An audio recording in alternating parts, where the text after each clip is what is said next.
Warning, the consumption of LTS may lead you to have or believe you are invincible. I assure you, you are not. Also, the thoughts and opinions are solely our own. Please don't sue us, bro.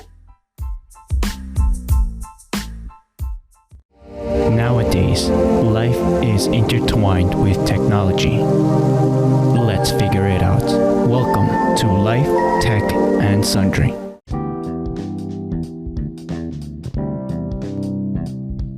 Five, 4, 2. Wait, where's 3? And welcome to Life, Tech, and Sundry. With that introduction, we have Mr. J. It is I, the one and only, the one that stands above all races. I'm not Escanor though. And next, we have Alan. What's going on, guys? Great to be back. Cheers. And of course, there's me, your speaker for today, Marcos. And now, straight to the notes, brought to you by Life, Tech, and Sundry. Life, Tech, and Sundry. Sponsored by Life, Tech, and Sundry.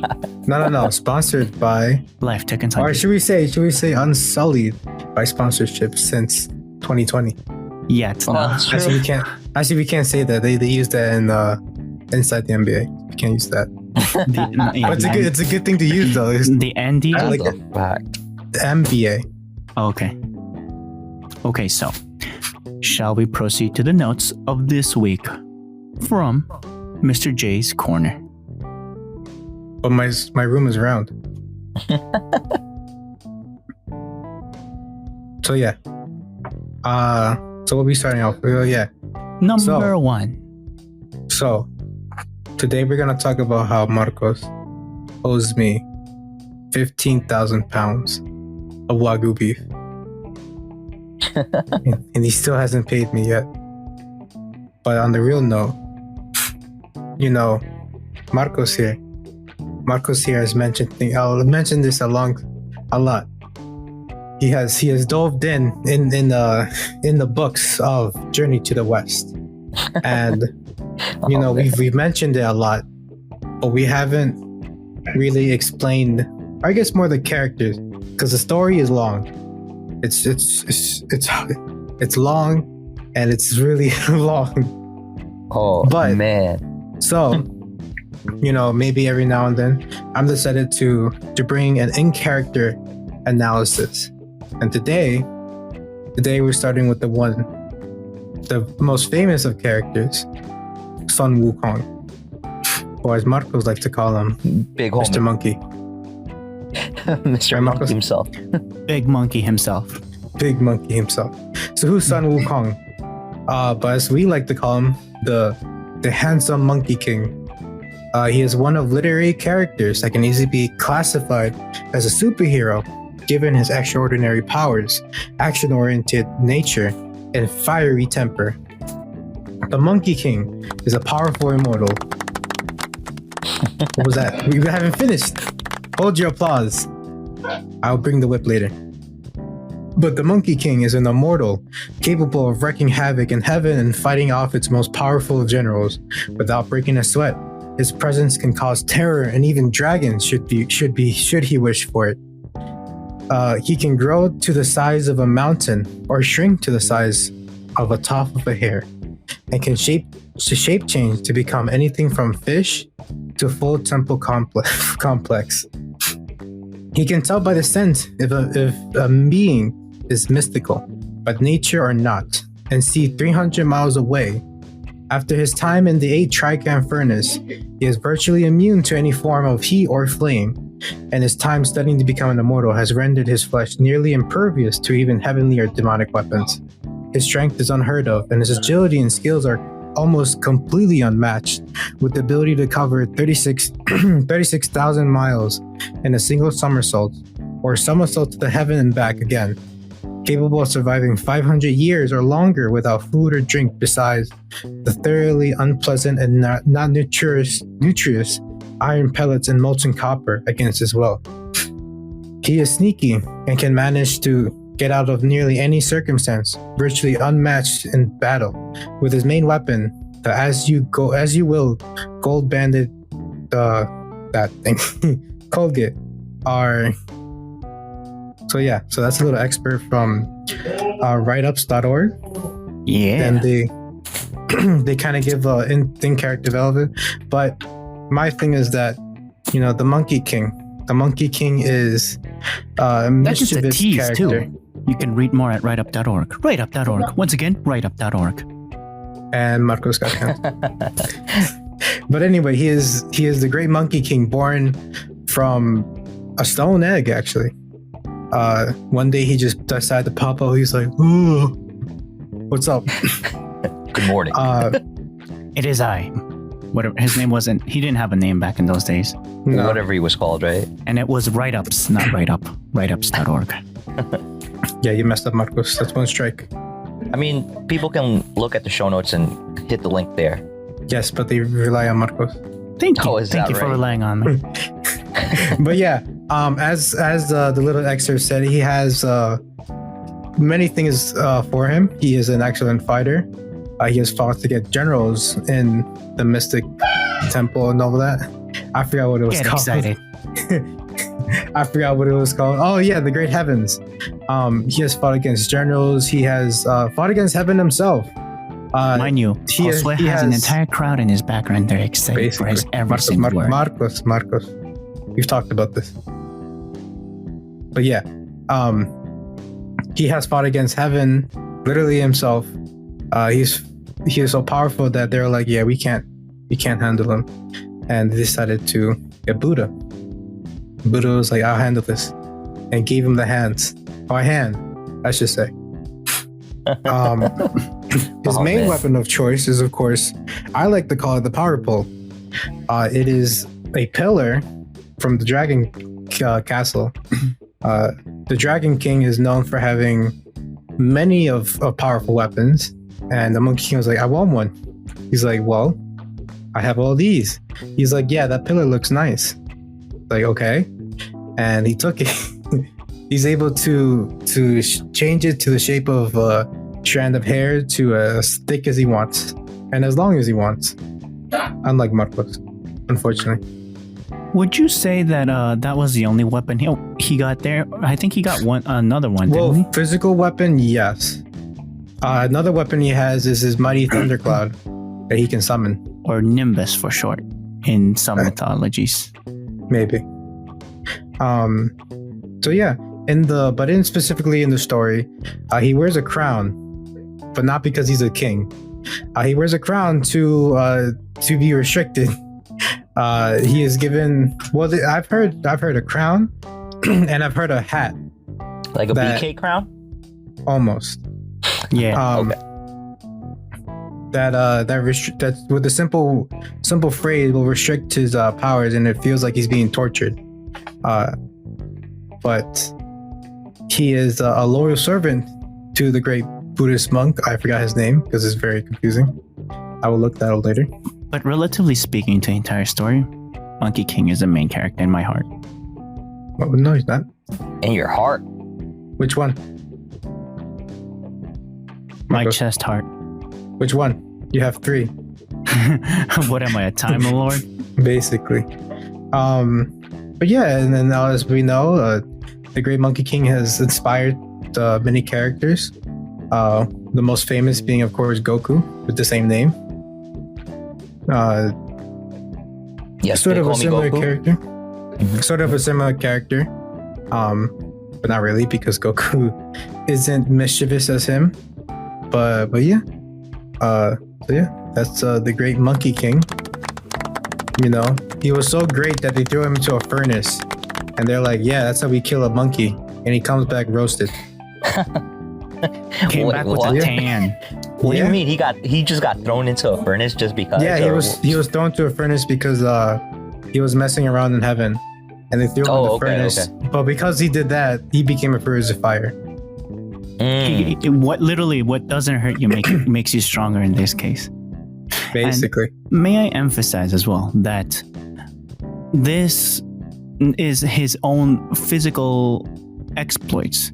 Let me remind you that in some analogies, he also got an army. In some stories, he also got an army of monkeys. May I remind you?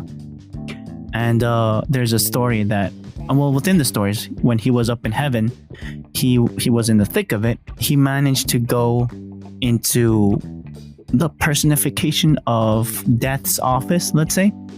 And as fast as he could, he wrote some of the people that he knew, turning them into immortals where they had no death. And he turned a lot of his best friends into immortals in his army. Now imagine that, an army of immortals, including him, which he's already immune against immortals. Which, is he technically an immortal? I'd say yes. Yes. Like, he what, is since immortal. birth? From No. birth, No. What happened is that he went to heaven, Right. and they have this big book, almost like the Book of Life. Wait. Before you continue, Josue, just a quick question. Yeah. Did he go to heaven like just because he wanted to, or because he died and then he went to heaven, or how did that No, work? he was, if I remember, he was almost like invited. To there, Okay. because he was a strange anomaly. Nobody really knew he existed, and when they found Right. him, they were astonished. They're like, "What? This intelligent monkey?" Okay. There's a lot, Basically, what there's a lot happened of is stories that to elaborate with also. what happened is that he was invited because he was taught under the many professors that they have over there, and that's how he got access to it. He became an immortal himself, but he became like one of the lower immortals and got mad at that. So what he did is he went up because he saw his friends dying. Back to how he got his friends to be immortal, he saw that they were dying, and he really didn't understood it because he himself was immortal. So what he did is he went up to heaven, went up to the book that has everyone's name who is bound to die, and basically erased them. And when you do that, you basically become immortal. Oh, so he kind of figured out a loophole and took advantage of the situation, made himself immortal, huh? Yeah, because he Okay. also then took out his name as well. Okay. But basically, the way to describe that, he's immortal times infinity. By that point, he was already an immortal, and he did it again. Because the reasoning why is because on top of taking away his name, he ate the peach of, I think it was fertility or immortality, and also drank the elixir of immortality. The elixir was given to him by one of the sages, the mortal sages, that he learned how to jump. That he knew. I don't know if he learned how to fly, but he was already two times. Not it wasn't elixir. It was a pill. It was the peaches of immortality and the pills of longevity. But this was before him removing his name. Yeah, so they're like, by this point, he's immortal time. He's never gonna die. And mind you, the Earth is like around 40,000 miles in circumference, and its biggest part in the equator, along the equator. So he could basically jump the whole entire circumference of the Earth in one jump. And to attest to how strong he is, he defeated the army of heavens, which is accounted to 100,000 soldiers, and then defeated the four heavenly kings by himself. Actually, no, through the efforts of. But even after that, he was captured through the efforts and teamwork of the heavenly forces, and they had to bring other gods to bring him down. You would So think from that by other mythologies, you mean? Yes. Like, No, like other immortals okay. of I higher understand. power, because by this time he defeated a big portion of heaven. Okay. Yeah, because it kind of gave me hints of like, it kind of gave me like that kind of notion of like not to get all weird and stuff or jumping all the way to the last section of our podcast, but kind of made it seem like when I don't know if you guys have seen High School DxD, like towards I think the end of season 2 or 3, when they start having different mythologies mix in with whatever they have going on there. So like the Norse mythology, the Judo Christian type of mythology and stuff like that, and it kind of like made me think about that. But please continue. Oh yeah. Let me to, just okay, yeah, go for it. I was just gonna say the final thing is that the thing that kind of, because after all this, they had to figure out what to do with them, and like I said, they sent Buddha, and Buddha, like I wasn't joking when he said they gave him his hand. Buddha gave him a test of saying, if you can leap over these pillars, then I can let you go. If you can't, then I'm gonna have to bring you down. And he sees these pillars and he's like, well, I can jump easily. At this point, he can jump 180, according to his 108 li and one leap. I don't know what that is. But the problem was I think he it's never 12 was to able 10 to. feet. 180. He can jump technically like over 100 feet, technically speaking. What do you mean over 100 or meters. feet? Like one li, I think, is 12 meters. So over around 200 meters high. But yeah, but the point was that he never was able to make it. He made it to the top. He made it to the top of the mountains, pissed on it, and came down. He was like, see? He's like, well, that's great. You pissed on my hand. And they found out that the pillars were actually his hand. And that's when they gave him the 500 years of imprisonment. And that's where Journey to the One start. Basically, after 500 years, the Buddhist monk, or what I've heard Buddhist monk, and then his other name, Zhang Zhao, I think it's pronouncing it, found him and was able to bring him along, but with the seal on his head, which is what I say was a crown, or sometimes they say it's a hat or a band too. BK crown, right? Yeah. Yes. Just to correct myself, according to ancient to the quick research of me looking up through Google, and I found that Li, Chinese for Shili, also known as the Chinese mile, is a traditional Chinese unit of distance, meaning a mile, more or less 180 miles.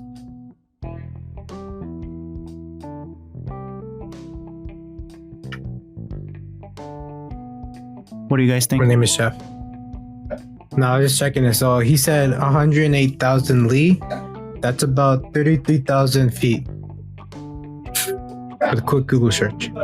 But yeah, That's crazy. That's the as we like to call the great, handsome, powerful Monkey King. As he calls One himself. character of Journey to the West. Just one. And to elaborate with Josue, what does this say about why they created a paradoxical character from the start? They just needed an Occam's razor for their story. You're gonna have to give me simpler words, Marco. You know what an Occam's razor is?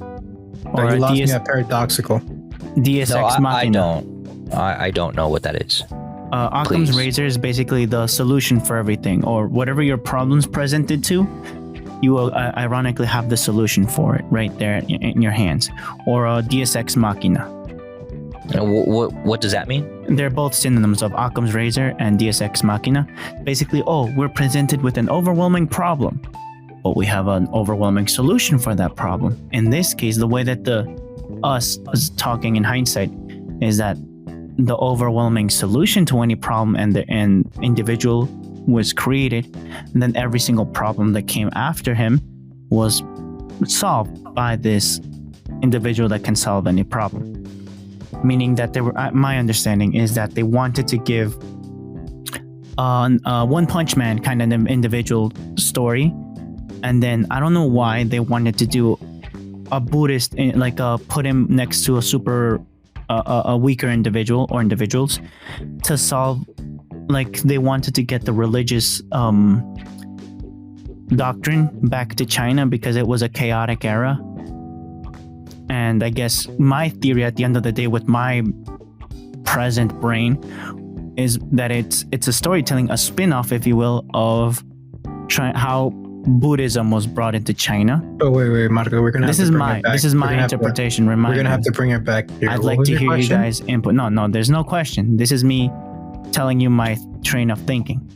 No, but that- you already answered my question. I appreciate though. Thank you. So what I was saying is that they created a One Punch Man kind of individual, and then everything after it is to basically normalize him, but at the same time bring it to the commoner individual like myself or whomever is reading the story of Journey to the West, that this is how the struggle was made to bring Buddhism to ancient China. And just as a story in itself, but using as much grounds on Buddhist ideology or whatever ideology they wanted to market. I mean, it's not no Attack on Titan story, but it's alright. The struggle and already having the ultimate fighter or the greatest next to you. But no, I mean, Marcos, I've told you this many times. I think the way you think is good. Sometimes you like to go above and beyond when you're not sure. This is my thought. why. I'd like to hear your opinions. But here's why, Marcos. I believe the reason why they have some Wukong here is not just to like outshine the other characters, or to I guess bring like a one, because he's not exactly a One Punch Man type of character. He's strong, but let's be honest, Saitama is built different. Because one key flaw about Monkey King is that he's mischievous, but he's also hard-headed and arrogant, which is why he is being restricted. It's not so much that he's powerful, it's that he's an arrogant knucklehead that it's almost like dealing with a brat. So while he is strong, brawny guy. no, but while he is strong, he is almost immature. So they don't bring him the fact that he is strong. I think they bring him to the fact that he is so immature. He's almost like a child, because later on, Monkey King wants to change. He wants to be someone who is I guess looked up to, or more responsible, I guess is a better word. He even tells himself that to the Buddhist monk that he wants to change. He doesn't like to be this monkey that can just walk around heaven and then destroy half of it and be like, haha. He wants to be a respected, almost like a respected monk almost. So I think, to whom? Exactly. Himself. There you go. Preach it, my guys. Preach it. no, but to himself. So it's not. I feel like like I said, I feel like they don't bring him because of his power. His power is immense. Don't get me wrong, but they bring him in to show that, even the most powerful beings can learn to be mature and more wise at the same time. So anything that's done in the story, not anything, like in this case, he's brought in for him to mature and for him to get a better learning. No, come on, see himself in a better light, not by anyone else, but just himself. Yeah. Okay. Because you have to realize each of these characters are flawed.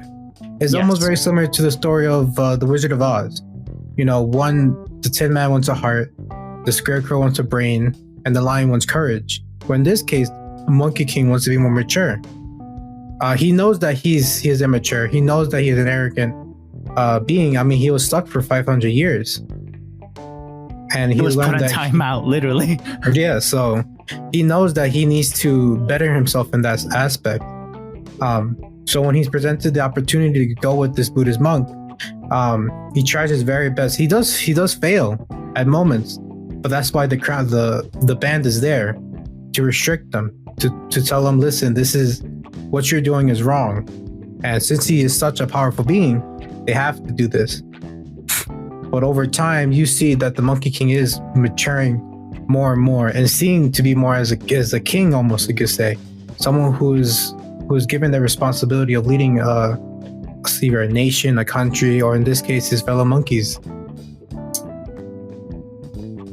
So yeah. Sounds good to me.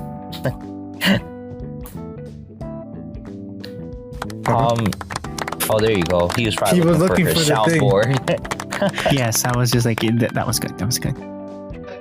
So yeah, for I guess more, I think I did address your notion, but just to make it clear, it's not, like I said, not the fact that he's powerful. It's the fact that he's so immature and he needs to better himself in that aspect.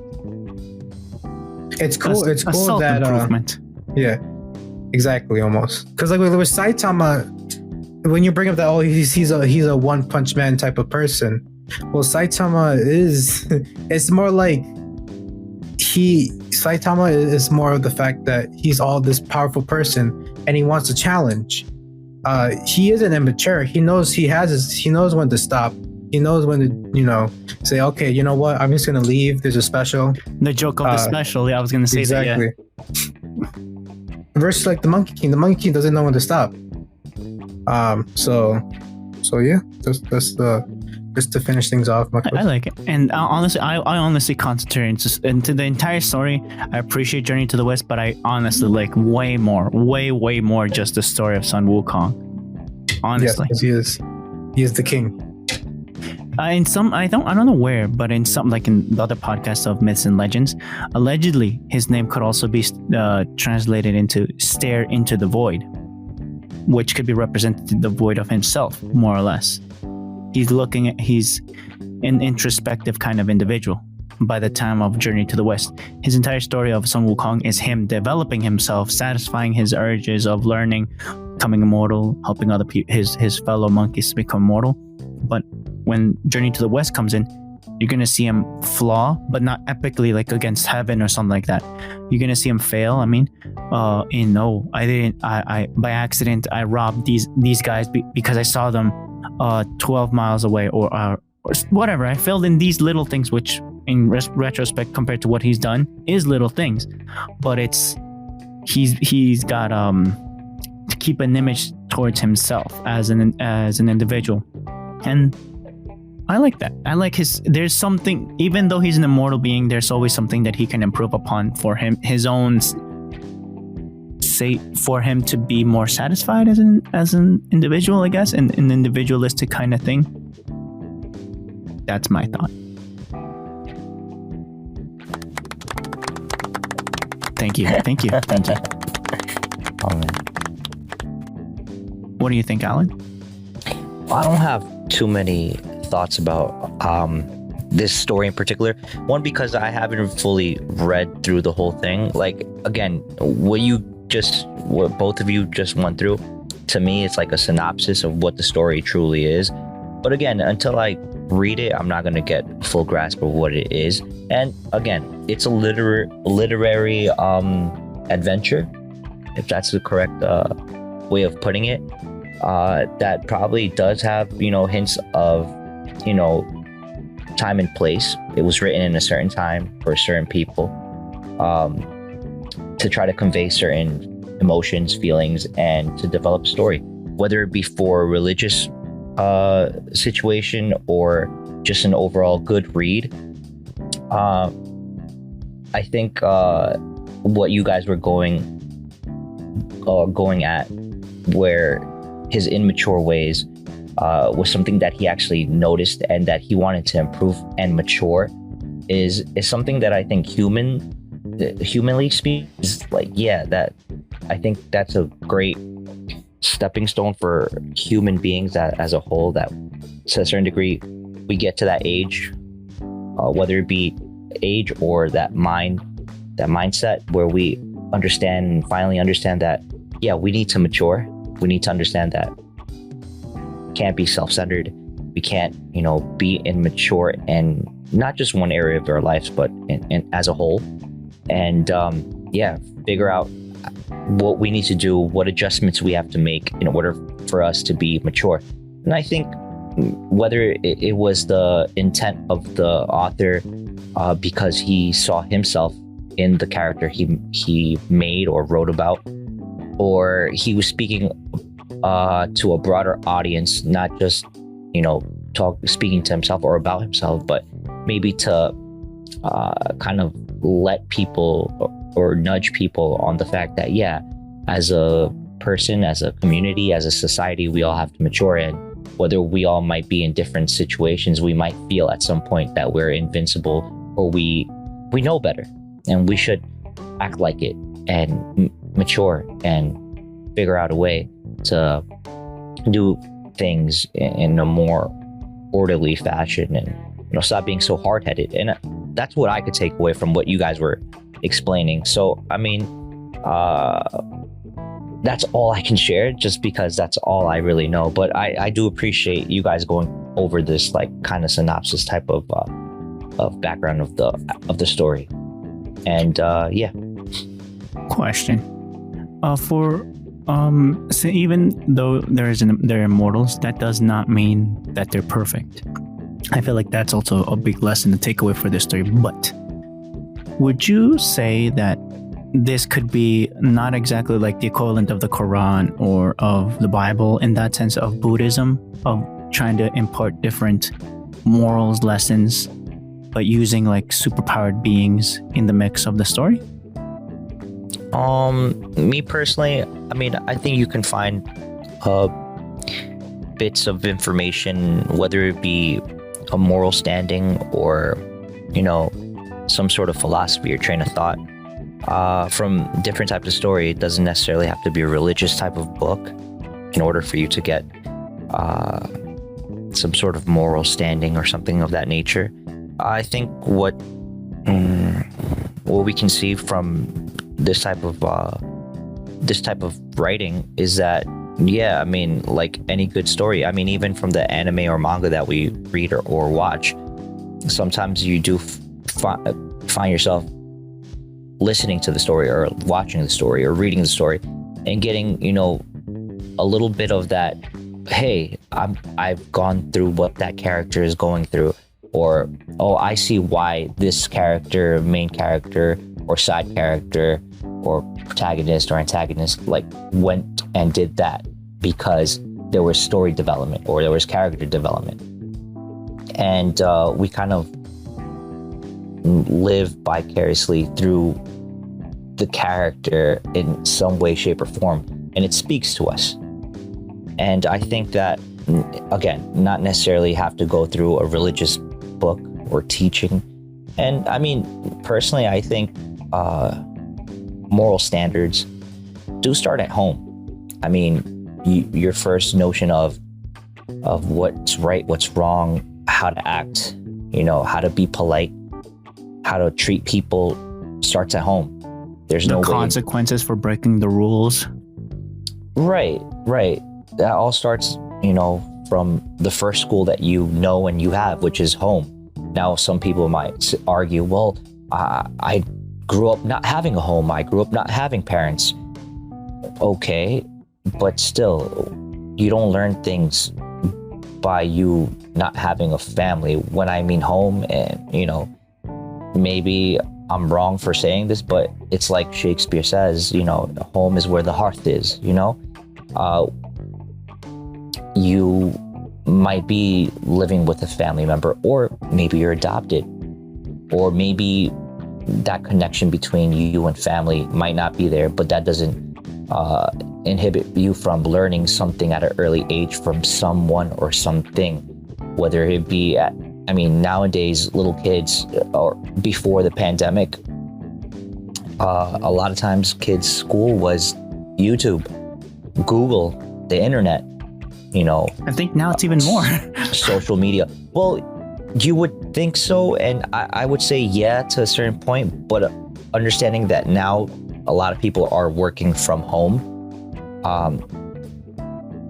maybe to a certain degree, parents, maybe they're not with them emotionally to a certain degree, but they are with them physically.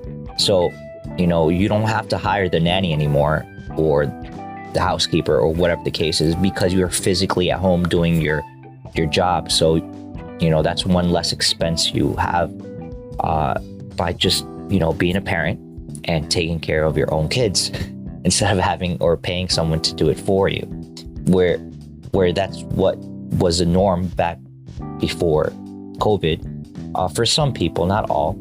I mean, if you had the money to do it, of course. If you didn't, you would have to figure something out. But again, I think that in some way, shape, or form, that does that also has to do with the child's upbringing, and and the consequences of either you and again, I'm trying to tippy toe around certain subjects and certain things I want to say because I don't want to agitate anyone. Yeah. Because everybody's situation is different, and I think that based on those differences, you're gonna have a different outcome of how you want to do things or how you act, say, or think when you're, of age and you're out in the real world and you're doing your thing, and whether it be school, work, potentially, a relationship with your significant other or your family member or your colleagues or other people. It's like I'm very much of the belief of if I want to be treated well, I want to treat people well beforehand, that reciprocal type of mentality, yeah, ideology, yeah. So if you don't want to, I look at it. Yeah, if you don't feel uncomfortable, then by that standing, this book isn't the only one that would be equivalent to it, the Bible or the Quran or any other kind of religious book. Every other book would, except for science books, I guess, would be equivalent to a religious book because they're all trying to give you a lesson, trying to teach you something that could help you in society, like not scientifically, but society ways, and spiritual, internal improvement ways. Well, I think from Marco, I think you're trying to say they're both almost the same, and not being the same, almost, and by that matter, I'm saying but even then, almost the same. It's not the same. Even almost. That's why I said. That's why. But almost. Here's the thing with stories like Journey to the West, they hide the message by around either great characters, great scenarios, great acts, versus something like a religious text. They give it to you straightforward, and they try not to hide anything. They try to make it as direct as possible. Maybe give you some examples either in real life or through other scenarios. My counter argument would be because they have a good editing team. That they want. This is the lesson that we want. We want to make sure that this is understood. I don't know about editing team. It's more like they're trying to, for religious text, you're trying to convey a message or something important, and they don't want to hide it. Versus like something like Journey to even anime or manga. They might have something behind the great stories, but the thing that they want to portray is these great stories. Not the ideology. The message is second. I got you. Yeah, that makes them very different in that sense. I feel like you can't say they're the same, or even almost the same. In the sense that they want to give out a message, yes, but not that it wants to be direct, or even if it's primary, secondary, because not even religious with not even for the first point, because like I said, it's always the story that's the first point. The message is always something behind. So something behind the closed curtain. No, the message. The story itself, like for example, I don't know, like Dragon Ball Z. Sodom and Gomorrah. Let's say Sodom and Gomorrah, the whole story there. I don't want to start with that. I want to start with something like you Dragon went Ball off Z. the deep end. Yeah, Sodom and Gomorrah, or Moses. Yeah, but that's not because, like I said, the thing they're trying to portray is that like their message, the point that they're trying to get to, it's clear. It's not like behind, oh, I'm gonna give it my all, or oh, I'm a power up, or I'm a believe in the power of friendship. It's very direct. It's very cut clean, versus something like I said, like in Dragon Ball Z, it's like, oh, I'm gonna give it my all. You get what I'm saying? Giving it your all sometimes isn't enough. Like, I got you. It's like, I always bring up the notion with Marco is like, you're comparing apples with oranges. They're two very different fruit. But and what they're similar. They're similar because they're fruit, but they're very different in taste and how they feel. Literally in taste, yeah. But what the joke, the analogy and jokes that I'm trying to say is, what weighs more, 1 kilogram of oranges or 1 kilogram of feathers? I think you're almost. It depends the question. The question is wrong. Your analogy is very off basis because. But that's the basis that I'm giving. It's not that it's off or not. It's that would you agree or disagree? Disagree. And there you go. Yeah. But I'm telling you, it's off. And which is that's obviously okay. me saying is that's okay. Yes, that's okay. Yeah. And I'm gonna have to whip out the whip of justice to train you out here. Well, There's nothing to train because we can disagree. That's okay. No, well, I think, and just trying to give my 2 cents here real quick, I think as far as us trying to like analyze and compare, again, to Josue's point, apples to oranges, it's like, it's very difficult. It's not, I think, a wrong or right answer, in the sense that Marcos is trying to make a point where, yeah, it's kind of off basis to Josue's point, because you're trying to compare a literary work to a faith-based type of, or in this case, a religious type of text, where everybody's going to give you a different type of spiel of what they believe in or what they don't believe in and why. Where the story, like a Dragon Ball Z, like a Naruto, Journey like a to the Bleach, West. like a Journey to the West, it wasn't made to be, told as, gospel truth. I It's not a understand. truth. The example. Yeah. But that's the reason why trying to compare these two wouldn't make any sense in any way, shape, or form. I mean, did someone take pen or, graphite or lead to paper or to animal hide and, pass on this information or make a story or write something? Yeah, in that sense, it's similar. But what both of these literary or literatures convey are two distinct and separate type of situations, that trying to compare them would be doing a disservice to the religious type of aspect. I mean, I'd say it gives it more flavor. Like, no, and because flavor isn't the spice of life. No, because people have killed and died for these religious literature, whereas I don't think anybody has died because they're trying to share Journey to the West with anyone, unless it is a religious type.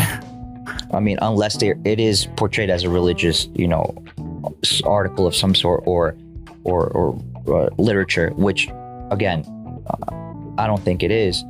But,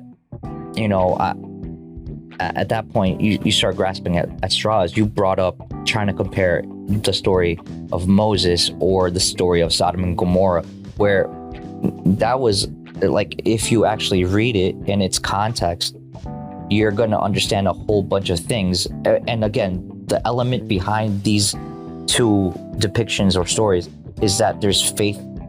It's a faith-based religion where you believe this to be true, and the outcome of the actual actions that were taken here, are something that are woven in through the whole text, not only in those two stories. It's woven and it's fulfilled at the end of the text, which is in the New Testament, where there is no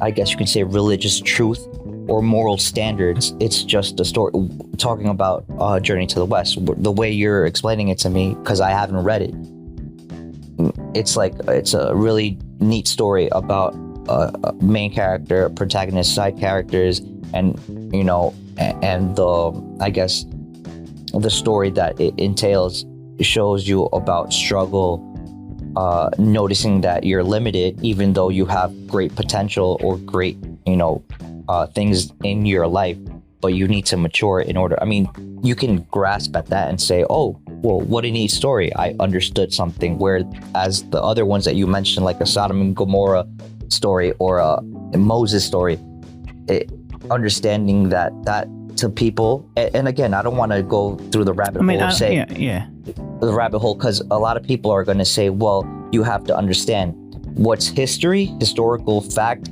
what's legend, and what is just a story. An example, the whole Jose, correct me if I'm wrong, isn't Journey to the West basically the travel of a monk, a Buddhist monk, from China to alleged India to bring in back the teachings of Buddha? Jose? Oh, But- in a way, yes. But I say yes because that's the original goal. Because as the there were story demons and progresses- monsters, yeah. But as the story progresses, it gets a lot deeper than that. None of them being religious at the end, but the entire thing, the objective was to bring order back to a chaotic world. In this case, China. I'd say China, Other way but around. it's not even Other way around. They You were went from journeying China to India. to India, but they were not bringing Buddhism to India. No, they were collecting, scriptures from India. To bring them But back. that's why it's called Journey to the West. So this story is the entire in-between story of them getting the Buddhism back to India, bringing Buddhism back to India, which in itself, I don't know what. Bringing Buddhism back from India. Yes, bringing back from India to China, which would be Yeah. Journey to the West and back. But and then my question, when they say scriptures, are those stories or are those specific rules? No, again- those are. Oh, go ahead. That's what I was trying to explain. Not trying to go through the rabbit hole because we can that it could be a whole podcast in itself. Where it's like damn, yeah, I forgot. people will designate and categorize things, whether it be in the Bible, the Quran, or any other religious text, where it's going to be like, is it? Obviously, the categories would fall as something that is historical fact that it actually happened, due to whatever they have in the history books and whatever artifacts they actually found of said situation. If it's something legendary, where it's like something that is known to be true to a certain degree, but it's not quite the way it is depicted in certain literature, there might be 3 types or 4 types or different types of views of that same situation, and it is depicted or written about in different nations of different groups of people of that same situation. And obviously, like everything with that, where humans are involved, everybody's going to have their own point of view to try to discern or to try to explain what happened. So that's legendary. And then you get to the myth, where it's like, oh yeah, everybody wrote about it, or there's people or nations that wrote about it, but everybody knows it's not real because there is no historical truth to it, or there's no historical archaeological artifacts to prove that it happened. So To elaborate again, with you, Alan, real quick. Right. An example, the flood myth. It's not a myth, it's a fact. The super flood myth in the Bible, like the 40 days, also exists in China with the compliant staff. Also exists in this Native American over here, the super flood myth. It exists in Nordic areas, their flood myths, and the Pueblo people, their myths also involves a super flood myth. That's why they Right. started living up there. So again, yes. so that's what I'm getting at. People are going to categorize things as those type of categories. And to your point, yeah, the flood did happen. And we can go history, we can go archaeology. People might disagree, but at the end of the day, when that happened, obviously we weren't around to witness it. So to us, it might seem far-fetched. But understand that obviously we didn't see George Washington become president and Or cross be the the first, Delaware. right? But we know it to be true based on the written facts, history, and archaeology. And you can weave in science to a certain extent to prove a situation. And there's certain things that maybe did happen, but you can't prove historically or scientifically. But again, this is what happens when you start taking a religious text and you start thinking about it. Do you believe it or not? And again, that's a whole different can of worms that we're not trying to open right now because we're trying to finish up the podcast at some but point. it was getting good. But okay. Anyways, No, yeah. but understand that again, to your point and to Josue's point, do you find certain nuggets of truth and moral stance based on what the writer is thinking or feeling? Yes. Yes. Does that make it? I say yes to as well. But does that Can you compare these two? No, because they're not both religious texts. They were made in different contexts for Context different is reasons. key. Yes, context. Right. So that's my whole thing, and maybe at some point we'll dive a little deeper into something like that. But again, how about we make a whole podcast about it? The Journey to the West version or Sun Wukong version, all those kind of things. We talk about the Kong. I mean, you could pick a story from from Shakespeare, like Othello, or pick another story, maybe like Moby Dick, Hamlet, right? Or a different story from a different writer, something that you can find truths to, or like I guess you can say basic human truths of like standard decency or something like that.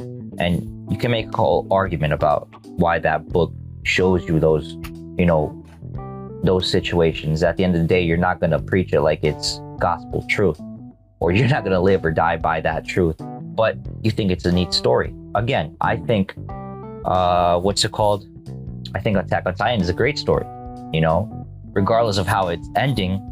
Second to last chapter came out, maybe got some people up in arms about it.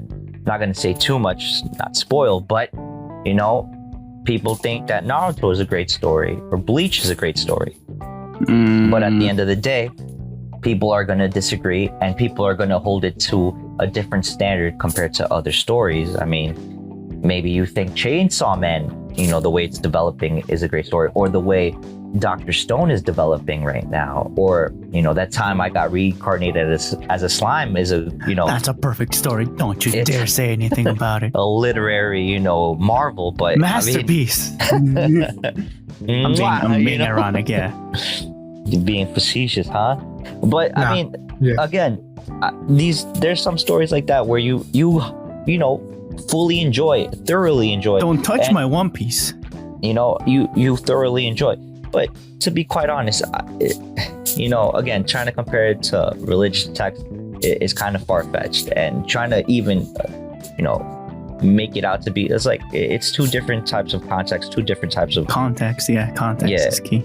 Two different things, and trying to compare them in any way, shape, or form is kind of, you're doing a disservice to the religious text, because people haven't really died for a One Piece story, or that time I got reincarnated. Wait. What about the place that got caught on fire that they threw a Molotov? They did. You mean Kyoto Animation? Yeah, they did die for it. Again, not because they're doing some sort of religious type of truth or moral standards by it. A person just didn't like something that happened with a particular story. But it only takes one. Again, you're trying to give context where there's no context to be given. I know. I'm prodding too much. Yeah. Okay. Yeah. So, shall we go for number 3? Yeah, please. That would be awesome. The robust artificial intelligence tools. Number three. Oh, I apologize. What the hell is number 3? Marco's shower notes. And what's the potential? 3. Lab-grown black hole analog behaves just like Stephen Hawking said it would. Open quote. In 1974, Stephen Hawking theorized that the universe's darkest gravitational behemoths, known as black holes, were not the pitch-black star swallowers astronomers imagined, but they spontaneously emitted light, a phenomenon now dubbed as Hawking radiation. The problem is no astronomer has ever observed Hawking's mysterious radiation, and because it is predicted to be very, very dim, they may never will. This is why scientists today are creating their black holes. Researchers at the Technion Israel Institute of Technology did just that. They created a black hole analog out of a few thousand atoms. They were trying to confirm two of Hawking's most important predictions, that Hawking radiation arises from nothing and that it does not change in intensity over time, meaning it's stationary. Read more at livescience.com. Once again, that is livescience.com. Brought to you by livescience.com. So, Marcos, clarify something for me. Sorry about that. Go ahead. Oh, sweet. Yes, / I don't know because he took it away. Oh, No, okay. just livescience.com. So yeah, I hopefully both of you can try to clarify this for me, because I'm of the notion back in the day when I was still in school and I watched a fair amount of like History Channel and what's it called? Discovery Channel. I remember that the way black holes were created, and this is going to date me. I'm talking about like early 2000s.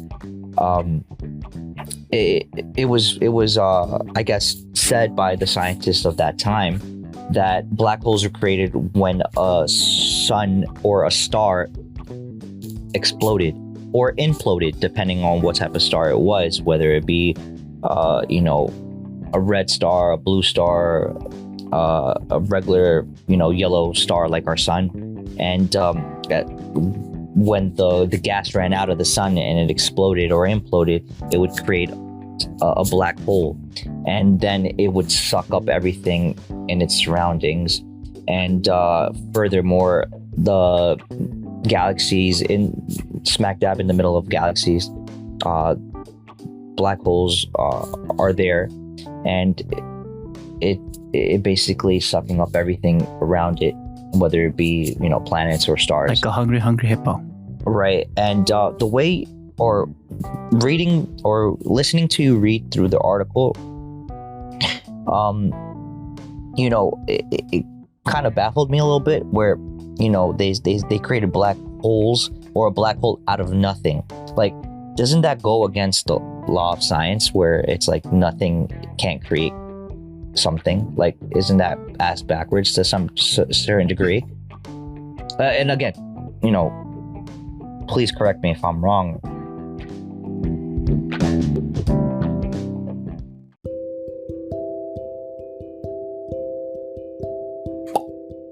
Salutations, Marcos here. This is a message to all the listeners out there. There are links in the show notes for our Twitter, email, and even show notes. Any questions or ideas for the podcast can be sent via these links. Now, back to our regularly scheduled podcast.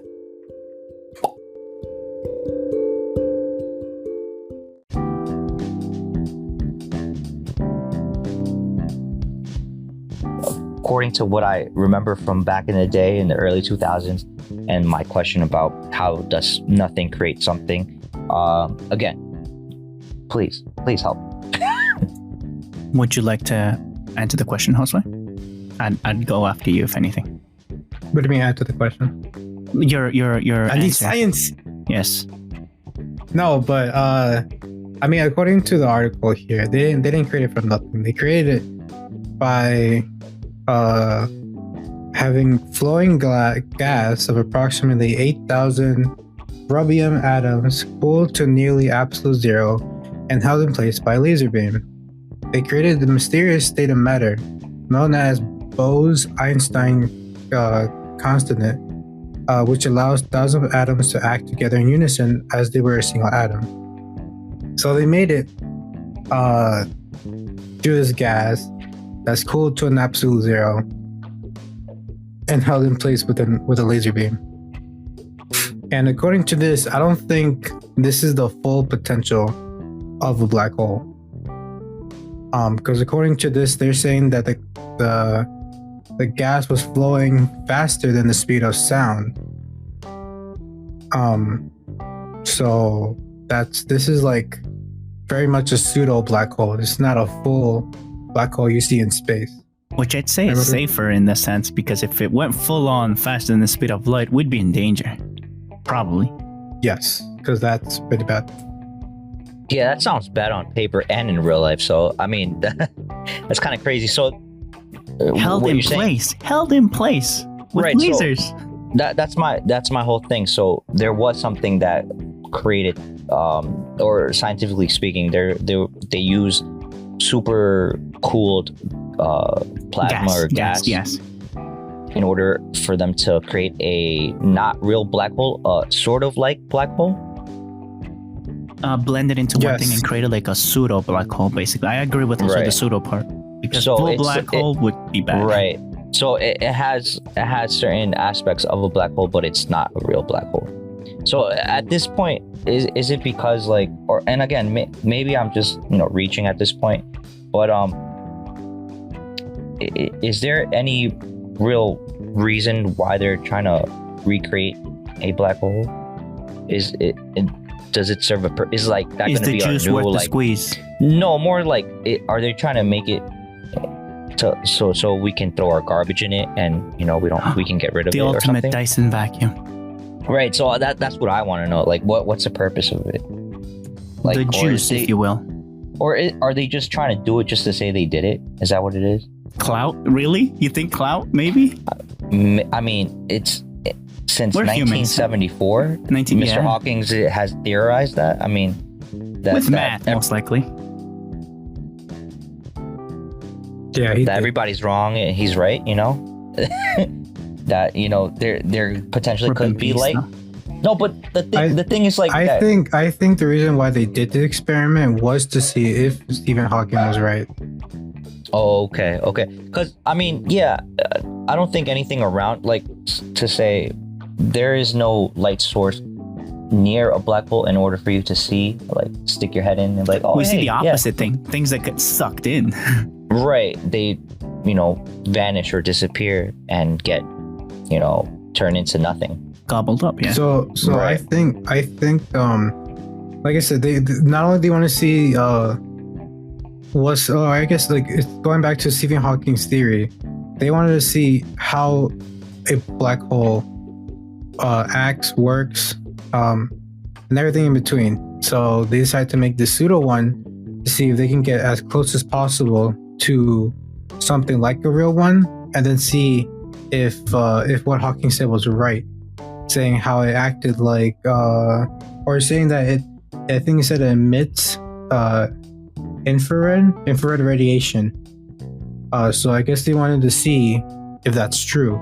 And obviously we can't do that with a real one because they're too far away and we don't want to get near it. Yeah, so a proto one would suffice for now. For now.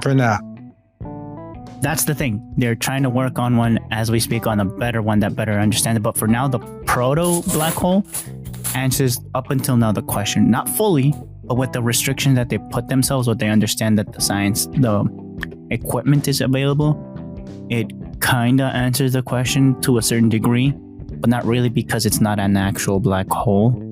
But to what we have right now, limited on Earth, it does. Which isn't, for me personally, isn't a satisfactory answer, but knowing science, they're going to work on it. And for good or for worse, they're going to find an answer. Or maybe they never will find out. Like the licks to the center of a Tootsie Pop? Exactly.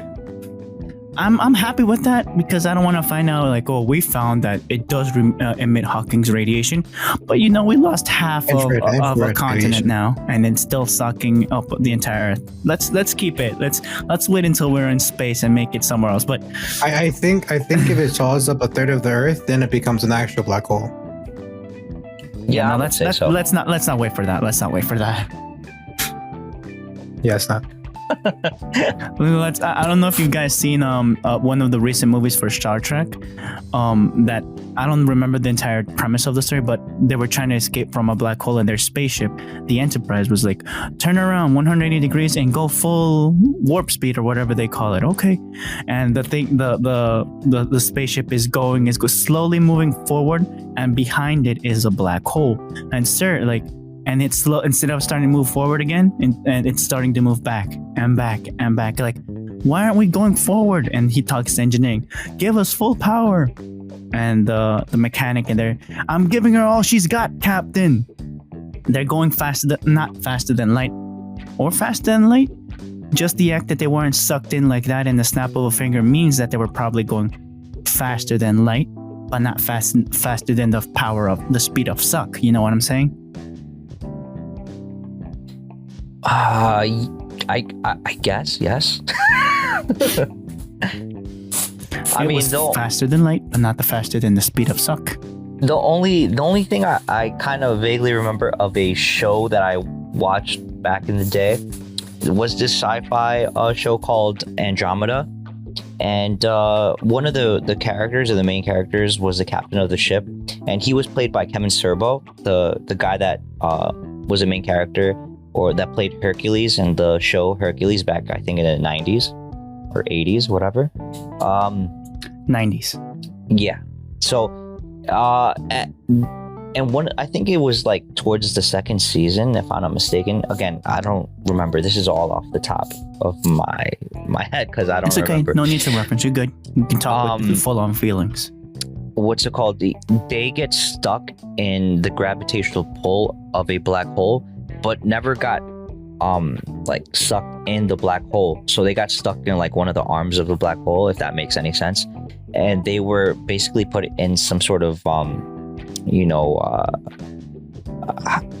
some time like loop where they don't age, like some suspended animation type of thing, because they were like basically time basically stopped for them. And again, this is science fiction, so honestly it's not real. But do you think that potentially that could be something that will leave science fiction and become a reality, where they might potentially figure out some way of using the black hole's gravitational pull to a certain degree, where they can stop time for maybe a certain amount of time of, like, I guess real world time, and put somebody in suspended animation to some. That sounds like a prison.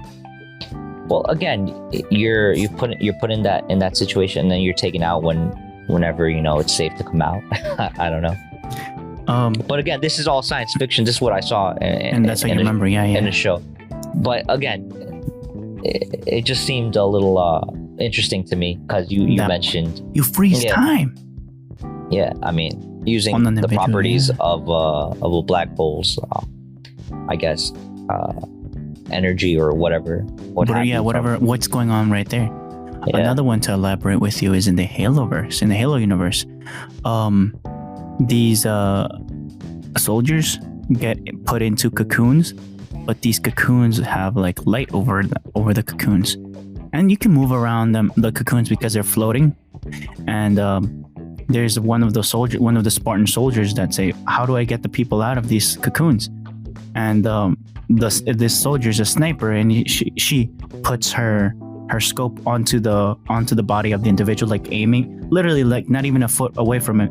And the scope on her rifle gives her a distance gauger, and it says it's not giving me a distance, it's going infinite, meaning that technically they were engulfed by a black hole cocoon, meaning that they stayed stasis without aging or being harmed, but nothing could technically touch them. Like in it kind of reminds me that ability from Jujutsu Kaisen, the teacher. Okay. What's Infinity? Yeah. Like they had an infinity cocoon on top of them. They weren't hurt inside the cocoon with whatever space they were in, like suspended animation. Right. But nothing could touch them at the same time because there's infinite. Okay. That's an implication maybe of black holes, maybe. The other one is transportation. Like you could probably with like the wrangler fish or whatever that name, angler fish, and you could put a black hole in front of you, and you just put the black hole to move forward, and you just get pulled by it. So is that like based on, or not based on, but like is that kind of like thinking of like you can use a black hole to try to teleport to some place or another? A dirty teleport. Like a wormhole type of thing? You don't jump into the wormhole, you just have the wormhole affixed to a point, and you control it which way it goes. And since technically it's sucking everything in its wake, or you could probably use it as a barrier, and you're moving almost at, if not faster than the speed of light, but you have the black hole in front of you, like an anglerfish. Of course, okay. you'd mess up everything that's in front of it because it's a freaking black hole. You could probably use it as a snow plow or something. Boom, plow through anything. Right. I understand what you're saying. That's my theory. Well, that's a cool theory. I just came up Marco's with theory. that one. Yeah. a dirty faster than light. Or unfortunately, a weapon, which I don't like. Yeah, I mean, people always try to weaponize new technology for their end goal, which is not nice. Yeah, I'm thinking it as like a black hole, a black sail. A black sail? Sail. Sail. Oh, sorry. But yeah, then off to our next point, Marcos. Hold up. Hold. Thank you. Yeah, thank He you. was holding it in, Marcos. You could take a bathroom picker now if you need to hold it. And now, going with Alan's notes. What did I name it? Alan presents. I'm sorry. Oh yeah, Alan presents. There you go. So number 5, that's the one I'm going to start off reading. Yes. First, the title here is number 1 Wall Street Journal bestseller and instant international bestseller. So I'll read, and this is all quotations. So I'll try to go through it as quickly as possible, and then we can talk about it a little bit, and then go on to the next one. So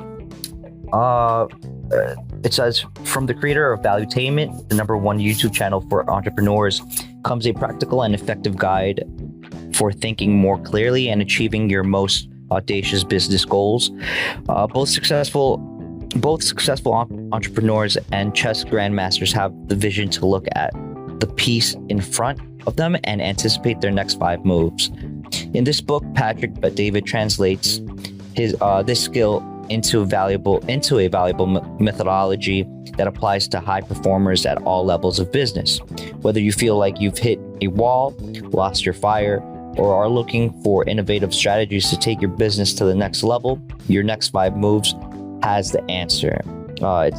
It goes on to say, you will gain clarity on what you want and who you want to be, strategy to help you reason in the war room and the boardroom, growth tactics for good times and bad, skills for building the right team based on strong values, insight on power plays, and the art of applying leverage. Combining these principles and revelations drawn from Patrick's own rise to successful CEO, your next 5 moves is a must-read for any serious executive, strategist, or entrepreneur. And this is basically like an Amazon synopsis, so it's all in quotations. And also the editorial reviews from people that have read the book and are basically, I guess, sharing what they thought about it, or giving their approval. So it's in quotations, all of it again. So Patrick is one of the most exciting thinkers I've had a chance to converse with. This is from Ray Dalio, author of Principles, Life and Work. So Ray Dalio is was or is a hedge fund manager, and he's very big in the stock market world. This is another one. Patrick is one of the most driven, goal-oriented individuals that I've ever met. What he has done has inspired so many, including myself. I'm not only a friend, I am a fan. This is Kevin Hart, the comedian. Next one is Patrick is unusual because he's a highly successful business person, but he's also a thinker. Plato would have called him a philosopher king. This is Robert Greene, the author of The 48 Laws of Power. The next one, I believe in and follow Patrick David. He has the drive and the fire to make a difference. This is Steve Wozniak. I'm sorry, I butchered the last name. He's the co-founder of Apple. A former veteran himself, Patrick's teaching style and story is now inspiring other veterans to become entrepreneurs. This is by Robert Kiyosaki, author of Rich Dad Poor Dad. Patrick helps entrepreneurs understand exactly what they need to do next. This is by Brian Tracy, author of Eat That Frog. All right, and I'm gonna end it there. I mean, there is a little bit more about the background of the author, which is Patrick Bet-David, but I'll leave that to anybody that wants to read that piece in the show notes. And it's a book that I've read. It's a book that I've recommended to many people that have asked me about book recommendations, and yeah, it's something that I want to share with the audience, with the listeners, and both of you tonight as well, if you have the opportunity. I have it in audio form on Audible. So I don't know, Mr. Editor, Marcos, if we can get like an Audible link, or once we get that Audible sponsorship, but I'm pushing for that sponsorship. Yeah. So we'll do that. But in the meantime, the link for I guess to buy it on Amazon.com will be down in the show notes as well. So yeah. That I want to end or stop it right there. So I don't know if you guys have heard of the author or heard of this book at all. But yeah, it's a book that I read twice already, or listened to twice already. Last year, 2020, during summertime and autumn time of last year. So, or the end part of summer and then the beginning part of autumn. The fall last year, 2020, and it was a really good listen, a really good read, and it's something that, again, like the way the synopsis basically broke it down, I totally agree. It really helped me think in a different way, different methodology of how to get things done, how to perform in a business type of setting, but also applying those things to my regular life, trying to be more disciplined, try to be more applied to try to get my things done, not pushing things to the last minute, or basically figuring out how to make a tactical plan to try to get things done before time runs out, if I have a deadline or something like that. So, and helping me go through the motions of like picking up new skills without sighing like I just did right now, and thinking it's boring tasks, because it happens a lot to me where I know I'm supposed to do something, or I need to read something about something, or figure out a strategy or compose a strategy, and sometimes it's a little frustrating because it hasn't been my forte. But yeah, I mean, that's the only reason why I picked up the book, because I do watch Patrick Bet-David on Valuetainment on YouTube, and I highly recommend people go to his channel and not only hit the like button or subscribe to him, but actually sit down and watch the content, whether it be his podcast that he has, or listening to the interviews he's done with all different types of people from all different walks of life, with an entrepreneur type of mentality, not only businessman, but also a regular person that could really pick up and use the value that other people are sharing with him and sharing with the audience. I think it's a great way for us to really second guess our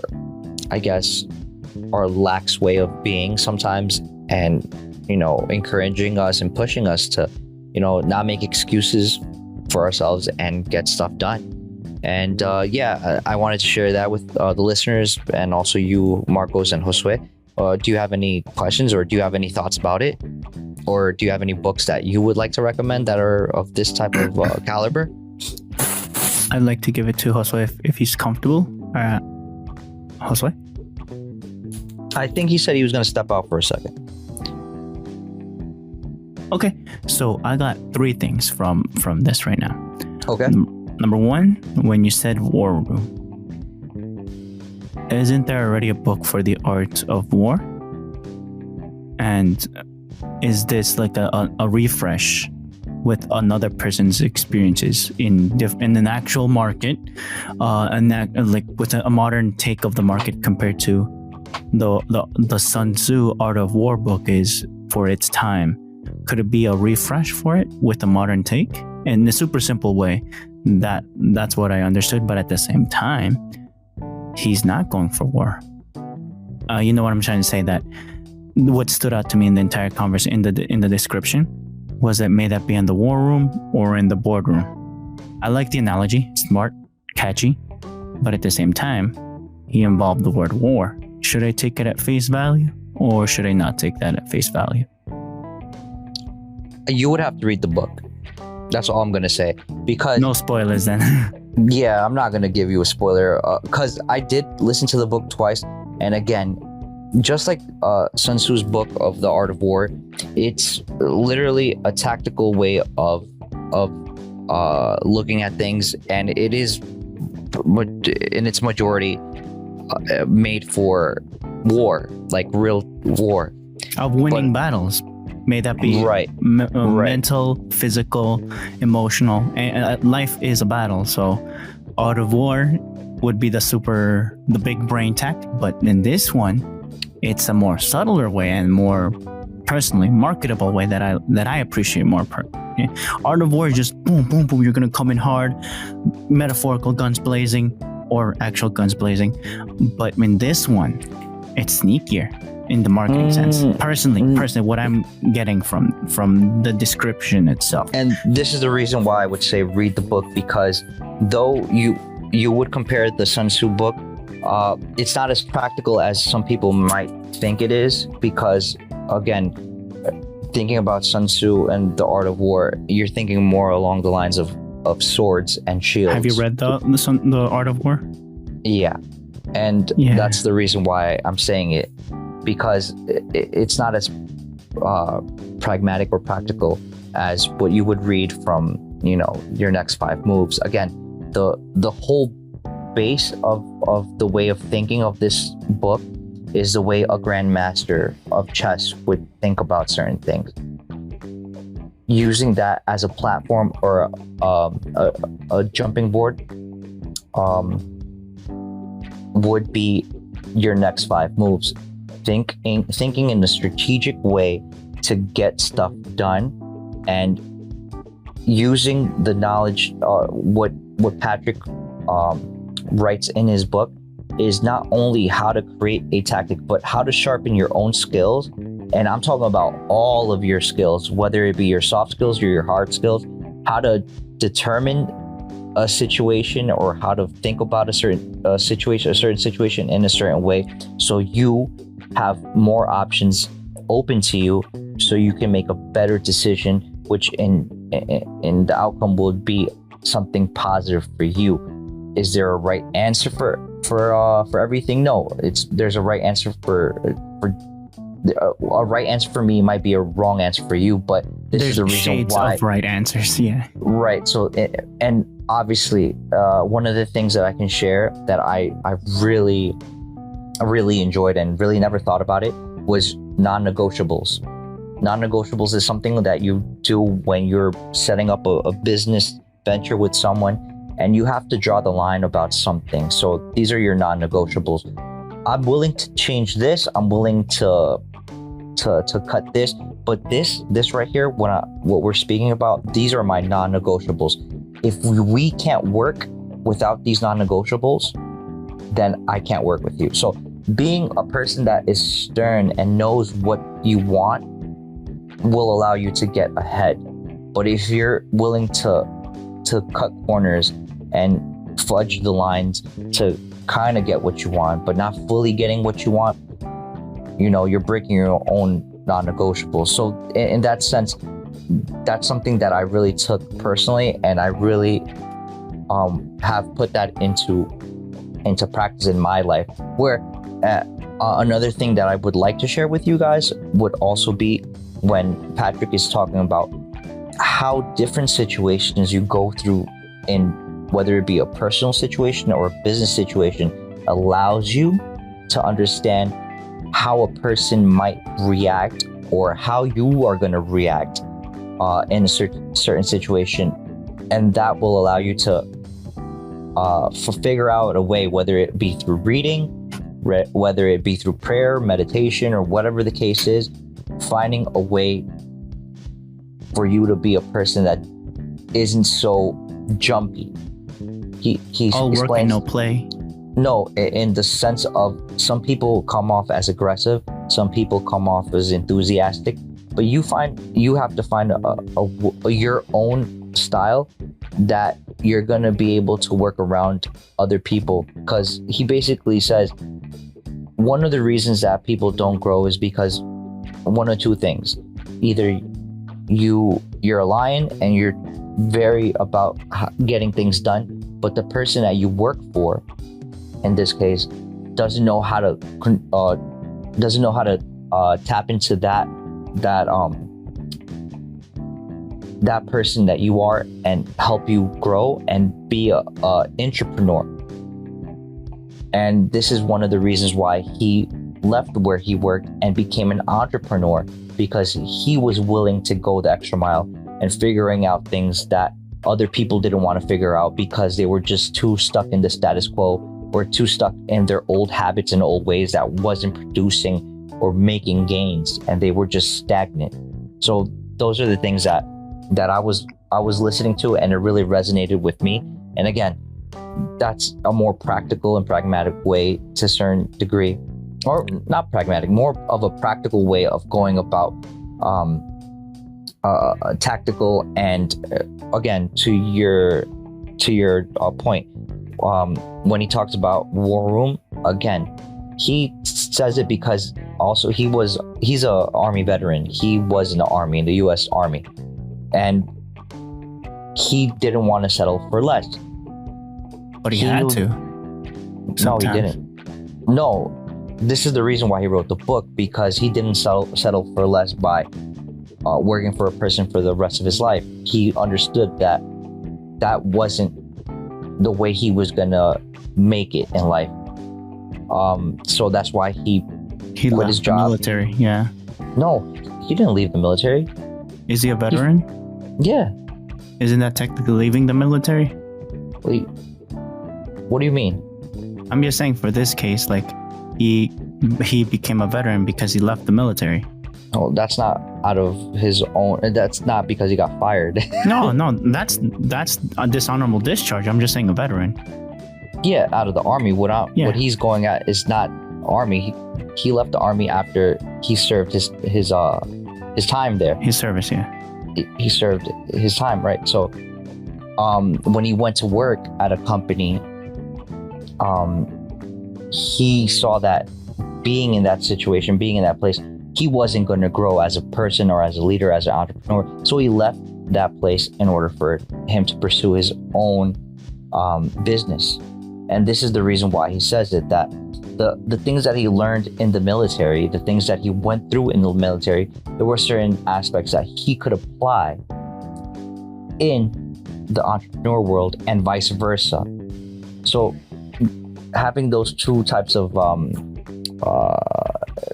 situations that he went through, or experiences he went through, he was able to formulate a strategy, growth tactics, and skills and insight that he obviously in the book shares with everyone. And this is the reason why I wanted to share this with you and Josue and the listeners, because again, the reason why, and I hope I answered your question, the reason why he used the war room is because there's certain things not only in the entrepreneur world but also in the battlefield that, you know, they're interchangeable to a certain degree, where it comes to being punctual, you know, so, being clear how to formulate a strategy, how to discern certain things, whether it be in the boardroom or in the war room, how people act and react, and what you should do or how you should interpret that so you can make a better decision for yourself. Yeah, sorry about that. No, you're good. So my understanding here is that when you said non-negotiables, do those non-negotiables change over time? For, in this case, like, he was willing at the beginning after he became a veteran. After he left his military service, he obtained his desired job, or his job that he wanted. That was whatever rules that he got there, his objectives, they were satisfied. So then after that, he had to create new objectives, which over time were solved or answered with him being in his employment. Over time, his objectives, could objectives be considered non-negotiables or parts of a non-negotiable? Well, I think that depends on the person, but in for between him, you and I, yeah, I mean, there's certain things that for me, there's non-negotiables that there's no way for anyone to negotiate with me to try to change what I want out of a deal. So just as an example, say you and I and Josue go out to eat. My non-negotiable is that, you know, we're all going to sit out in the cold or something like that during the winter time because of the pandemic, right? My non-negotiable would be, I'm down to eat with all of you as long as we can go somewhere. And this is just an example, right? Yeah. As long as we can go somewhere where we can sit down and it's warm, at least, so we can enjoy our meal.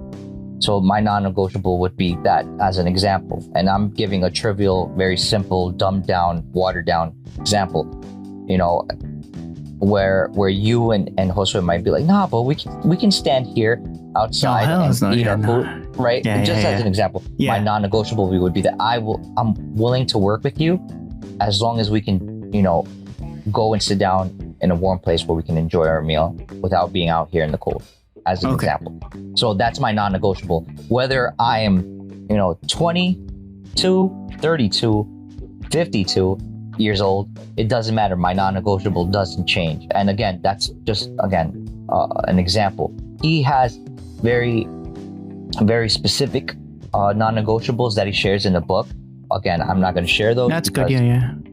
But so, I understand. Okay. So those are not, and again, take that as it may with other things in your life, whether it be in your personal life or in the business life or entrepreneur life, where you might want to do business with a certain company or a certain person, and you have non-negotiables. Say, just another quick example, Sundays are days that I do not work. I don't care. It can be, you know, raining the money. biggest sale potential on Sunday, but no, I don't work that day. I can have somebody, I can probably hire somebody that might want to work that day. But me personally, I take Sunday off. That's not me. That's my non-negotiable, because I have something important to do, which is be with my family, go to church, or do both, or what have you. You know, that's just my non-negotiable. I do not negotiate that. As an example, again, so that's my non-negotiable, right? So an example that I'm getting. So what I'm understanding here is that non-negotiables are impervious to time itself, versus objectives. If you complete them, they're done by the time you're done with it. If they're completely complete, versus a non-negotiable, it's something that stays, whatever the contract may. If it's a contract for a business venture, no matter the time that you're working in that with that individuals in the contract, the non-negotiable that you agreed upon is time indefinite, versus objectives. Whatever time it takes and you're completing your objectives, they're complete. Once they're done, you don't worry about them. So that clarifies things. Yeah, because once you achieve an objective, then you have time to rearrange your objectives, and maybe you want to switch it to something a little bit harder. Maybe your goal or your objective is something that at this moment is out of your reach to a certain degree.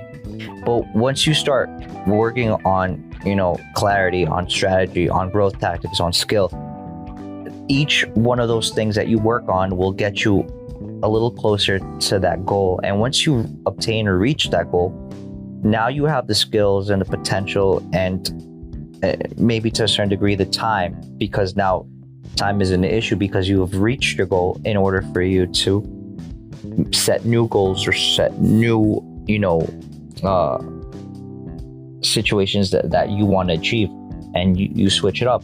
But also, Marcos, another thing that you might take into consideration is, and this is another example, say you go to work, to a job, right? A regular 9 to 5 or something like that, a 40 hour a week type of situation, where your non-negotiable is, well, I don't want to work for a company or for a place that isn't going to pay me for the knowledge that I have now, less than what's a good price? $20 per se, or 45K a year. Right. Like whether you be a salary person or a person that's on the clock, again, understanding you're non-negotiable about your money based on what you bring to the table, right? Because you bring something to the workforce, or you bringing something to the actual how can I put it? And there's a specific term for it.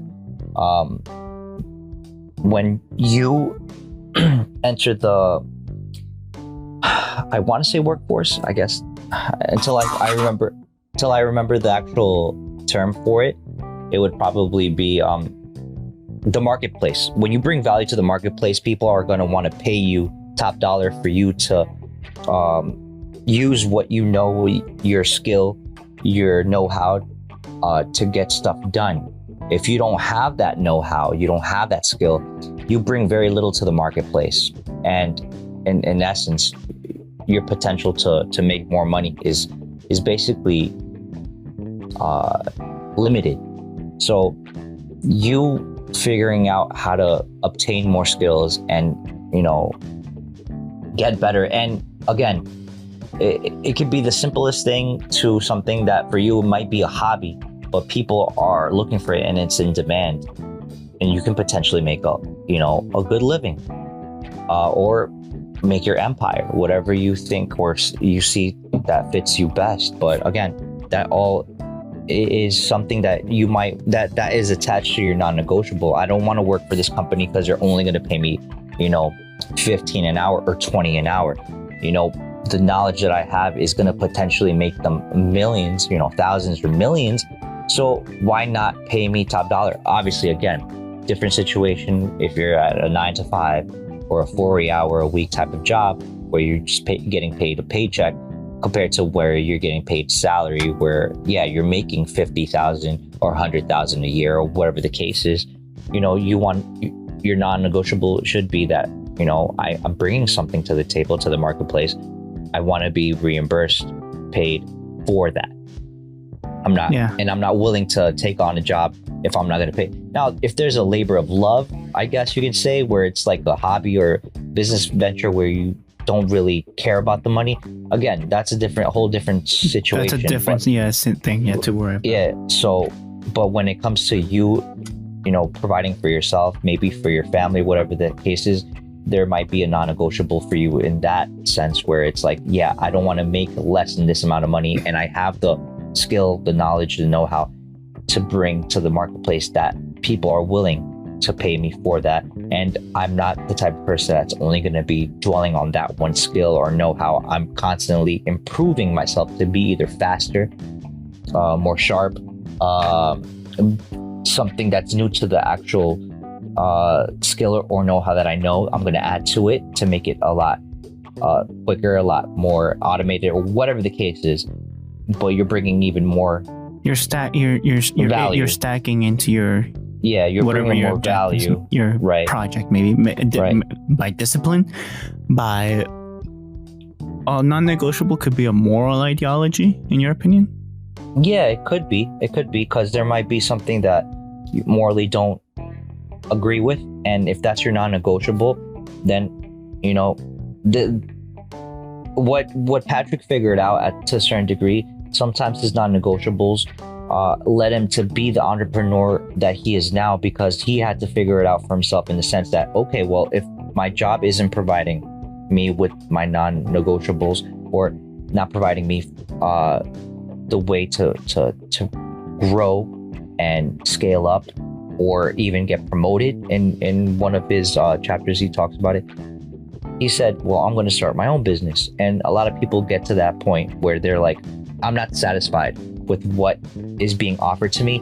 I'm going to create my own venue or my own avenue to go through, my own lane. Yeah. So Get your experience, and you know what's Right. niche, what's wanted. And you know what it takes. You learn, because you've been in that industry or you've worked in that for so long. So what's really holding you back? Maybe you're not punctual. Maybe you're the ties disorganized. to the business, yeah. Right. Maybe you're lazy. Maybe you don't want to get up in the morning. Maybe you don't want to go to sleep on time. Or even the simplest things can drag you, or you drag that I guess that how can I explain it? That way of thinking and the way of acting of a loser, instead of you being a productive individual that is gonna do great for his or herself. So that again, this is why it's a book that I think that both of you would enjoy and the audience would enjoy once they either listen to it through Audible or an audiobook, or through buying the actual book and reading it. So fingers crossed, a sponsorship, but fingers crossed in the future. Yeah, but if not, if you guys can read it without the sponsorship, I mean, just go to Amazon. Again, the book is called Your Next 5 Moves by Patrick Bet-David. So, after that riveting conversation with Alan, we will jump into Mr. J's second note, please, if you will. Mr. J's corner. Back in the corner in the circle room. Yeah. Okay. Here we go now. Hey. So, robust artificial intelligence tools to predict the future cancer. Read more at MIT. Now, MIT researchers have improved their machine learning systems developed to predict cancer risk from mammogram images and validated their efficiency with the studies across several hospitals. To catch cancer earlier, you need to predict what's going to get into the future. The complex nature of forecasting risk has been, that's a word, ballisted by artificial intelligence tools, but the adoption of AI in medicine has been limited to poor performance on new patients, populations, and neglect of racial minorities. 2 years ago, a team of scientists from MIT's Computer Science and Artificial Laboratory, or CSAIL,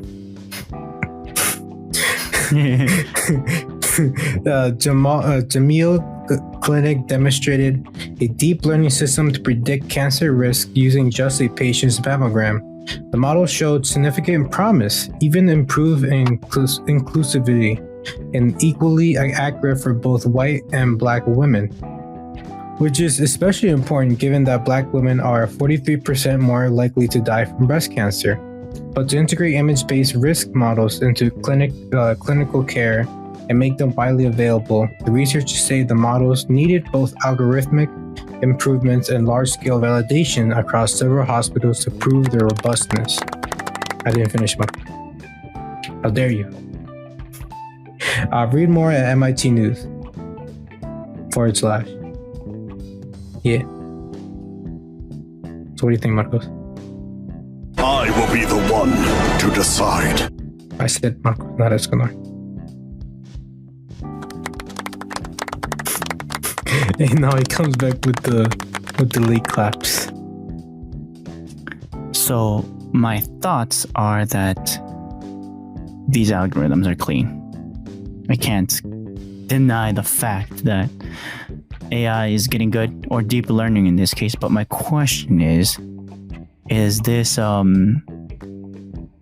deep learning program accurately predicting future models of future cancer, or is it stating, yes, that is cancer, when there's like a blob, an actual blob that doctors have already said that that's cancer? So let me read you how it works.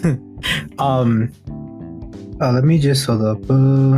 I can't stop praising So deep it learning. says more aggressive screening strategies aim to maximize the benefits of early detection, whereas less frequent scannings aim to reduce false positives, anxiety, and costs for those who never even developed breast cancer.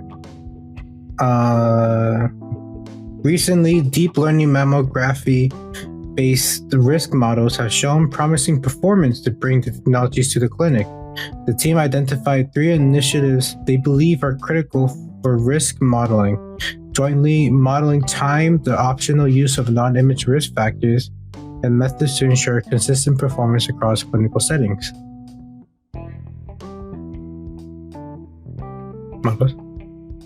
Yeah, I got nothing to say. So they're basically saying that they're testing what I'm understanding is that they're testing the system out, and up until now, it's been correct. And of course, they're emphasizing on giving people that have already been proving that they don't have cancer with this software And that yeah. If you want, we could go even further. So in the article, they have 3 screenshots of a breast through a mammogram. Save the breast. The first 2, to be honest, you don't really see. Like number 1 and number 2. Maybe in number 1 you can kind of see it, but number 2 you definitely don't see it at all. And number 1 is it just seems like something normal. But then as you see through number 3, you can tell that cancer is producing. But you see that the model was able to detect in the same location of where the cancer grew. Even in the first 2, where, if I were to look at it with my naked eye through the mammogram, I'll be like, well, it just seems normal. Like every day is normal. But from the training data that I had, I guess they were able to predict that something is going on there. And like I said, this is aimed to predict more accurately earlier, because as everyone knows that the earlier you can detect cancer, the more easier the treatments are, and these basically easier for the patient, because as we all know, chemotherapy isn't exactly the easiest thing to go through. And especially with the anxiety of hearing that news. They mentioned false positives. I mean, I don't know about you, if a doctor says you got cancer, that ain't exactly good news. This will help to alleviate those That's facts, bro. misdiagnostics, those false positives, basically. This will help more. So here's a little quick 4-step thing of how the deep learning model works. It says the mammogram image is put through something called an image encoder. Each image representation, as well as what view it came from, is aggregated with other images, other views to obtain a representation of entire mammogram. Number 3 is with the mammogram, a patient's traditional risk factors are predicted with a Tyrer-Cruikshank model, age, weight, hormonal factors. If unavailable, predicted values are used. With this information, the additive hazard layer predicts a patient risk for each year over the next 5 years. So basically, I mean, from what I see is that the image is given, as we all know, images are just a collection of pixels, right? Right. So when they say they're encoded, I'm guessing that each pixel is given a value. Maybe, and this is just my speculation, of course, this is not what the article says, how they do it, but just to get deeper thought, each pixel is given a certain value, and if your value reaches a certain threshold, then they can say that this is potentially cancerous. Typically, if you have like a whole a lump of it, that area would have around the same number, and then everything else will be categorized as something different. They're all not going to have the same number, but to be viewed as normal, they're going to have around the same range. And then they also put in the factor of, like they said, age, weight, everything they need, and they kind of crunch everything together and see what's the risk factor. And according to this, it predicts it for each year over the next 5 years. So it kind of tries to see if there's a trend and see where it's heading towards. So yeah. It's in the works, but I feel like it merits to get excited. Yes. I concur. Yes. Yeah. Wait, so who's gonna go first? Me or my man Marquitos? I'm good with you. I'm the host, so I'll pass the baton of conversation to you, Alan. Oh, okay. So, as far as this, the information that and the article that Josue has read, I think this is great news. Just like you said, Marcos, it's great news because obviously, the sooner you can detect and analyze the situation, you can assess the situation. Hopefully, there will be a treatment that would better the situation as quickly as possible, so no further damage will occur. And potentially, again, if they figure it out soon enough, maybe they don't have to be, placed in that situation where they have to go through chemo or something like that, because that's horrible. Like, based off, people that I've known that have gone through chemo, like, it's really, it's crazy. It's not a good experience. Yeah, sucky ass experience, and it's not like 100% guarantee that it's going to help you. Which is even more stressful. Right. So again, I think this type of information and type of technology that's being developed in order for us to advance our knowledge to get a hold or more information sooner is like one of those great scientific breakthroughs that we need to keep, or as a society, as a human, as a humanity keeps growing. It is something that it's well received, and I think we should definitely what I want to say is basically help in any way, shape, or form to at least the science and medical community, for them to actually keep going and growing this type of technology and information for everyone. Because not only based on what Josue was reading, the majority of people that get breast cancer is Black women, right?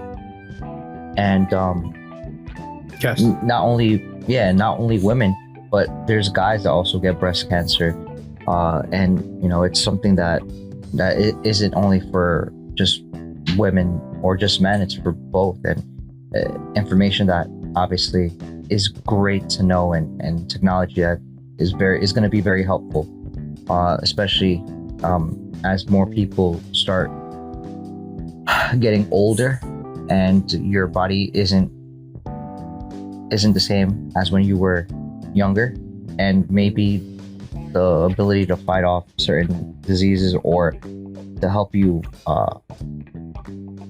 maintain yourself healthy, it might be difficult or more difficult when you're older than when you're younger.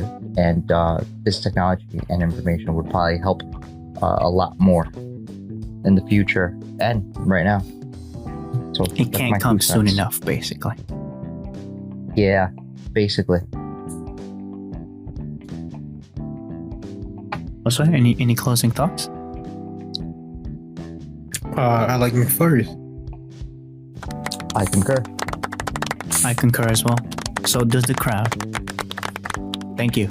Yes. Now, may we proceed to the other shower notes of Marcos? Yes, sir. Ready? Just remember, keep it under 5. Never. 4. And you know what? 12 things you didn't know you could do in Google Chrome. There's 5 things that you didn't know. Wait, what?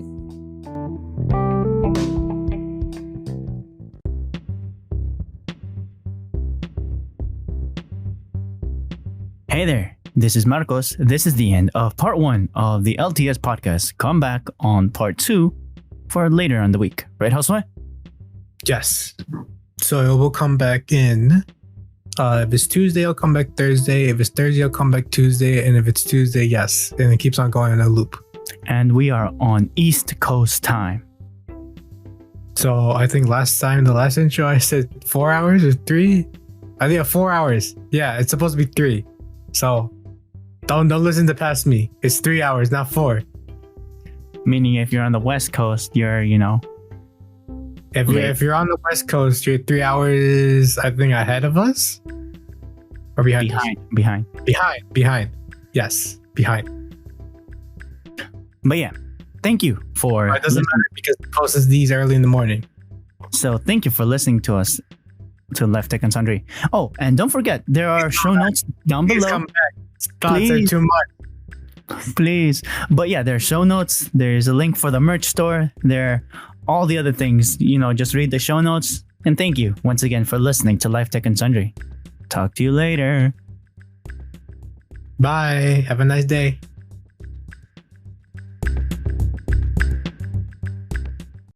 Hi there. Thank you for tuning into the LTS Podcast. All the notes and more can be found in the description. By the way, we have a social media page where content is posted regularly. Feel free to reach out at us through there or via email. Both are found in the description. When you support the show, we have a merch store where you can buy an item that you like. If buying merch is not your thing and you just want to support the show directly, we also have links to those too, if you'd like. Thank you. Also, every comment is really appreciated. Credits in the description as well. Peace.